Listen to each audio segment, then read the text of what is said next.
Eh Seigneur, tu es trop bon. Donne-moi 10 millions seulement. 10 millions. Tu as fini de mal parler aux gens? 2 millions? Tu ne seras pas entendu.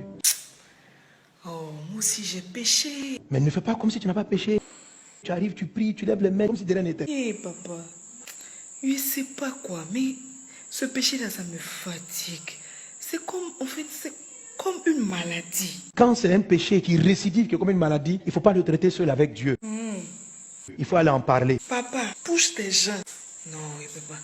Tchè, les gens vont trop me juger. Ne regarde pas le jugement des autres pour t'empêcher de te repentir sincèrement. Ça là, Il ne faut pas faire ça. Le plus important, c'est que tu sois sauvé. le vieux. Non.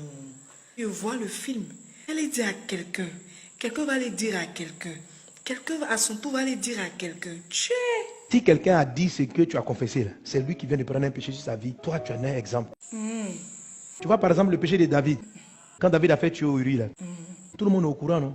Donc il y a des péchés on apprend. Pour David, là, tellement tout le monde est au courant, je qu'on a écrit dans la Bible. Mais ça n'a pas empêché qu'il soit l'homme selon le cœur de Dieu. Mais est-ce que Dieu va me faire grâce aussi? Nous tous là, Dieu nous a fait grâce. On était bandits, on nous a pris ici en détail. Et puis on est arrivé, on cherche Dieu. Dieu nous a sauvés, nous tous, c'est la grâce. Ah, j'ai compris. Je crois que je vais aller me confesser chez Pasteur Karambiri. Pasteur Karambiri. Papa, j'ai péché. Tu as péché, confesse ton péché. Non, c'est bon. Je vais attendre demain. N'attends pas demain. Et j'ai l'impression qu'il y a des sorciers qui sont dans cette affaire.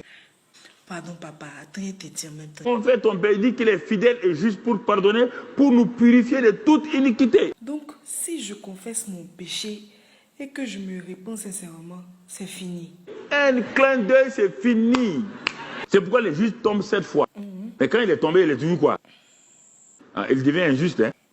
Quand le juge tombe 7 fois, il fait quoi? Il se relève. Il se relève comme injuste. Hein? C'est terrible. Hein? On dit le juge tombe 7 fois, il se relève. Il est toujours quoi? Il est toujours... Ah, papa, moi, il sait pas, il sait pas. Toi, tu es une femme. Quand tu tombes, tu te relèves homme. Hein? Oh, papa, il est toujours juste. C'est ça, il est toujours juste.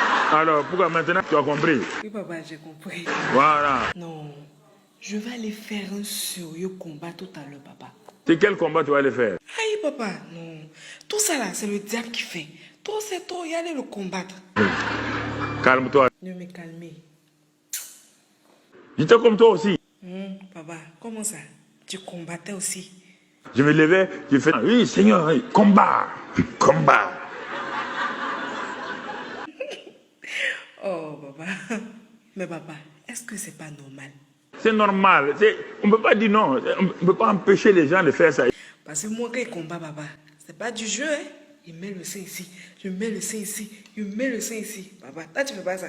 Il n'y a pas besoin de dire maintenant je mets le sang ici, je prends une... Papa.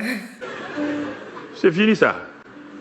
Je sais qui je suis, je sais qui est en moi, je sais ce que je peux faire, je sais d'où je viens, je sais où je vais, je sais l'autorité que j'ai. Ah, papa, c'est que tu fais comment alors? Je pars, quand je me lève, je dis, je m'écris loué soit l'Éternel et je suis délivré de tous mes ennemis. Amen. J'ai l'impression